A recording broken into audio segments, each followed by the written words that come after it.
And welcome back to Sports Weekly on IEMG. It is that time of the year when we start thinking about the upcoming football season, including for San Bernardino Valley College. We had a chance to catch up with head coach Daniel Algadas going into his 5th season, 6 years overall as the head coach of the Wolverines. They had a ton of success.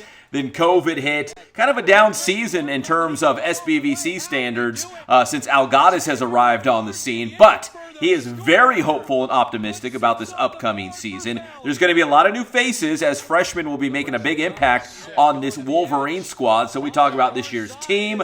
We also talk about the upcoming schedule, what it's going to look like, because we will have a home Thursday night game at Death Valley at SBVC this upcoming season. It should be a lot of fun. We always love checking in with head coach Daniel Algadas. Is this thing on? It is on. You can use that later. And we're out here at SBVC. No, it is on, Coach. This is the real deal. This is a very serious question off the very top. Is this year number 6 for you at SBVC, or do I have that wrong? Yes, it's year number 6, season number 5. So we'll have that asterisk for the next, 30 years? I'll have to say that. No, yeah. 30, because of COVID, of course, right? Yeah. 37 seasons, 38 years, whatever that, yeah. Have you changed as a head coach? Do you do things differently? Have you learned some things along the way being a head coach, or do you kind of just stick to the game plan?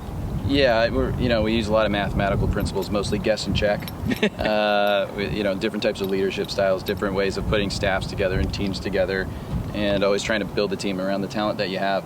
So I think it's always different, but it's similar.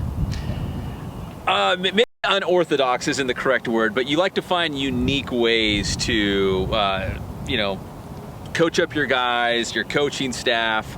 I know you're very cerebral. You like big books with big words. You do the Rubik's Cube. You were telling me something about you have a Navy SEAL on your staff, and you're doing some Navy SEAL kind of training stuff, right? Yeah, to get your guys up to speed? So, yeah, Matt Dowler is a Naval Academy graduate, and then served in the military, was attached to the Navy SEALs in Afghanistan, things like that, and had a great career after that, SWAT team guy. So some of the things that we really wanted to work on was communication, team building, things like that, but you have to work with what you have. It's about not always about resources, but resourcefulness. And when you have a resource like that on your staff and with you, go right down his alley and pick his brain. And so we wanted to work on nonverbal communication. And so we did close quarters battle training and clearing out rooms as if you would have to do, in the most dangerous situations. And so, our players were able to learn that and find out the importance of following through with the process, being extremely thorough, and then communicating in a very understandable way. So anytime we can incorporate Nerf guns is a good time, and always get an opportunity to shoot at Coach is fun. So, yeah. So besides your Nerf gun battles, to prepare your team for this upcoming season, what are some things you could be doing right now in April and May as we get a little bit closer to the season, in terms of the guys that you have on campus? I'm sure, by the time we get to August, you'll have some freshmen rolling in, but what are some things you can do right now? So for us, we're working on cardiovascular fitness, something that kind of fell away during COVID. So, we want to be the fittest team in the fourth quarter. I think that's something that I've heard since I started playing football, that hey, this is something that we're gonna do and commit to, and so we wanted to bring it back. Obviously, when you have a down year, you got to go back to the things that brought success to you throughout your life and being able to find good ways to incorporate them. And so that was a very obvious thing to us, that we need to have a renewed and re-energized outlook to both the weight room now that we can get in there and we don't have as many restrictions, but also the cardiovascular fitness with us coming back in July next year and saying, hey, nice to meet you, let's play a game in a month. The cardiovascular stuff was, hey, let's just hold them together by the time we get to game 1. So with this one, we really are making the effort to make sure that we get back to some of those very important things that football is based on, and the hard work, the discipline, accountability, and things like that. And so, yeah, cardiovascular fitness is very, very important right now, but we're also trying to build strength, but build it on a foundation and then take care of a lot of the muscles that do get hurt first and foremost. So shoulders, hamstrings, groins, necks, things like that just twinge. So we want to make sure that we take care of those. Yeah. You bring up a good point, Coach. pre-COVID, you had some really successful seasons. I know that the first season back, like you just described, it was tough, getting the guys back on campus and hurrying and getting ready for a football season. Do you feel like this coming fall you guys will be better prepared, or maybe prepared very similarly to pre-COVID, the way you'd want to get ready for a football season?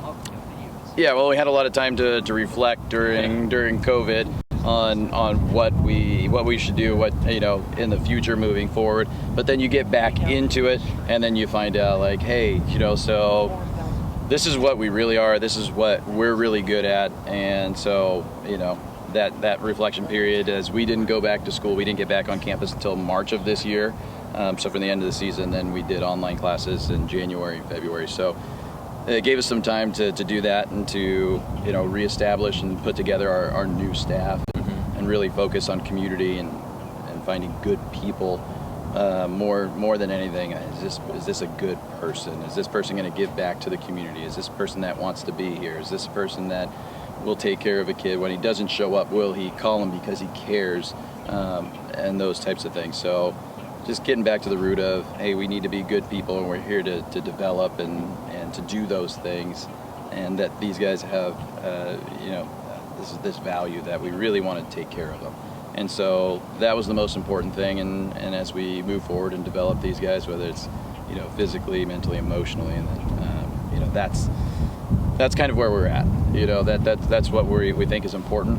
Right now we have a very small cohort. Let's go with that, right? Yeah. So they're moving through all these stages of development together, but we'll have to lean heavily on our high school recruits this year. We'll need, the vast majority of freshmen that are going to come in are going to have to start or play heavily. And so, we've gone back to our roots, and we want to find guys that are hard-nosed, hard-working, tough, disciplined, accountable, as we had said before. So buzzword check off list, all 5, those kind of things. And we want guys that are just ready to come in and play, ready to learn, open-minded to do things, either a little differently or just or adjust their skill set to this level. So we're excited about the freshmen that we're recruiting that are going to be coming in. So we'll see. We're a little late on our recruiting class, but we will be at your high schools very, very soon. So very excited to catch up with some of these seniors as they enter the busiest few weeks of their high school career. But we'll get with them. Proms and graduations and all the other good stuff, right? Finals. My suit is ready to go. Yeah, so we'll do what we need to do to catch up with these guys and show them what Death Valley is all about. But we want them to come in, especially if they're academically prepared. We want them to come in and have the best semester of life, and and help them move on and be able to take credit when we see them on TV. And like, hey, I know that guy. And it doesn't matter if nobody believes us, but yeah, we want to help guys move on. And Coach, finally, the schedule. You were telling me off camera it's going to be identical to the previous season, except for the home and home will come. Some of those games will come back here to SBVC. Yeah, so it's samesies as last year. Even with the Thursday night game against Fullerton, they'll come over here on a Thursday night. So we'll have a bye week, play on Thursday, and we'll have another weekend with our family and stuff like that. So we feel like it gives us an advantage of having that time off. And then the week after that, we have a couple extra days to, rest, relax, and game plan and move into the next week thereafter. And so that home stretch along the way, when you have a disciplined team, they get better and better as it goes along. So giving us more opportunity as we move along later in the season, we feel is something that will work out. So hopefully the other 37 teams don't watch this. We're all doing Thursday nights. What a good idea. We're going to take that. Yeah. Had to prove how cool I was on video. So that's why we're doing it, and we'd love to be able to have that Thursday night. We'll do it at Garrett, coach at Fullerton, 7 p.m. work, so that so we can live stream it. Yeah. So that we can live stream it. Yeah. So we'll do. I will call you. We'll do 7 p.m. You ask your idea, I'll ask mine. That way Pep can be here. That'd be great. Yeah. Yeah, no afternoon kickoffs. As long as it's 6 o'clock or later, we will be here under the lights. You're good? Yeah. Right. No, I'll be here. You should be, right? I think so, yeah. You know what? I don't know if I even introduced him. That's head coach Daniel Algadas here at SBVC. Coach, we always appreciate the time. Thanks so much. Yeah, no, I appreciate it. Thank you for coming out. Always a good time catching up with Coach Algadas, and we'll have much more on the Wolverines as we lead up into the football season this September. When we come back here on Sports Weekly on IEMG, we will hear from Jayden Daniels, competing for the starting quarterback job at LSU, and Kylie Fitz, the San Bernardino native, who is retiring from the NFL. That's next here on Sports Weekly on IEMG.